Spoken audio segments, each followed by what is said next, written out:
प्राचीन काल में एक करवा नाम की स्त्री महान पतिव्रता थी, जो अपने पति के साथ नदी के किनारे एक गांव में रहती थी। एक दिन उसका पति नदी में स्नान करने को गया। देवयोग से स्नान करते समय वहाँ एक मग्र ने उसका पैर पकड़ लिया। तब वह मनुष्य करवा करवा करके अपनी पत्नी को चिल्ला कर पुकारने लगा। अपने पति की आवाज़ सुनकर उसकी पतिव्रता स्त्री करवा भागी हुई चली आई और उस पतिव्रता ने आते ही मगर को कच्चे सूत के धागे से बांध दिया। मगर को बांधकर वह अपने पतिव्रत धर्म के बल से यमलोक में पहुंचकर यमराज से बोली, हे भगवान, मेरे पति को मगर ने पकड़ लिया है। इस अपराध में आप अपने बल से मगर को नरक में डाल दो। करवा की यह बात सुनकर के यम बोले कि अभी मगर की आयु शेष है, अतः मैं अभी उसको नहीं मार सकता। यमराज की बात सुनकर करवा बोली, यदि आप ऐसा नहीं करोगे तो आपको श्राप देकर नष्ट कर दूंगी। करवा की बात सुनकर यमराज भयभीत हो गए।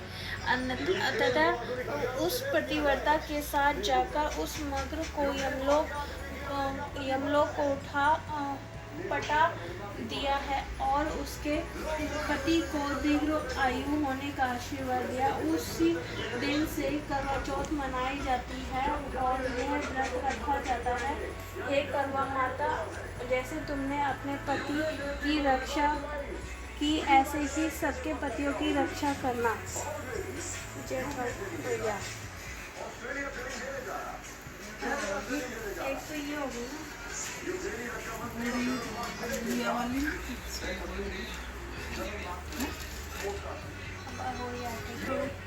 कि चौथ को करवा चौथ कहते हैं।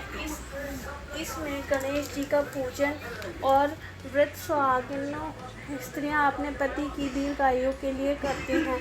प्राचीन काल में द्विज नामक ब्राह्मण के 7 पुत्र और एक वीरावती नाम की कन्या थी। वीरावती प्रथम बार करवा चौथ के व्रत के दिन भूख से व्याकुल हो पृथ्वी पर मूर्छित होकर गिर पड़ी।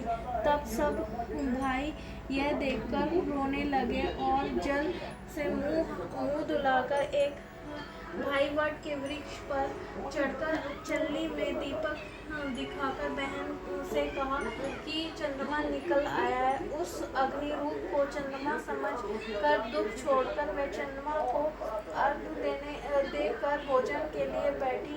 पहले कौर में बाल निकला, दूसरे कौर में छींक आई, तीसरे कौर में ससुराल से बुलावा आ गया।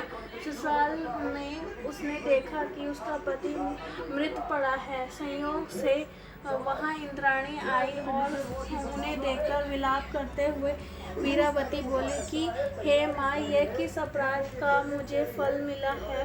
प्रार्थना करते हुए बोली कि मेरे पति को जिंदा कर दो। इंद्राणी ने कहा कि तुमने करवा चौथ व्रत बिना चंद्रमा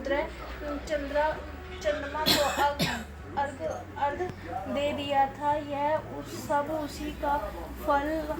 उसी के फल से हुआ है। अतः तुम 12 माह के चौथ के व्रत व करवा चौथ व्रत श्रद्धा और भक्ति से विधि पूर्ण करो, तब तुम्हारा पति पुण्य जीवित हो उठेगा। इंद्राणी के वचन सुन वीरावती ने विधि पूर्वक 12 माह के चौथ और करवा चौथ को बड़ी भक्ति भाव से किया और इन व्रतों के प्रभाव से उसका पति पुण्य जीवित हो उठा।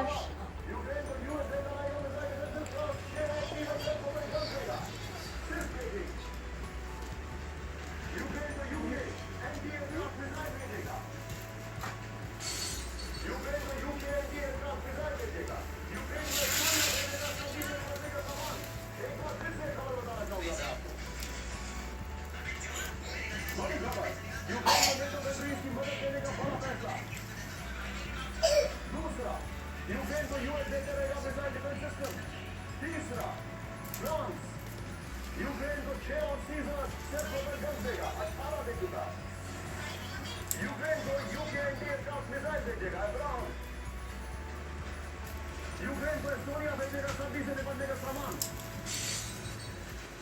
अब इस सबके बीच में बड़ा सवाल क्या है, यूक्रेन को कहां से कैसी मदद? अब जरा ध्यान से देखिएगा आपकी मदद, यूक्रेन को कहां से कैसी मदद? अब ये तो फाइटर हमारा अमेरिका 4 हाइमार्स रॉकेट सिस्टम और 4 हाइमार्स रॉकेट सिस्टम और नेक्स्ट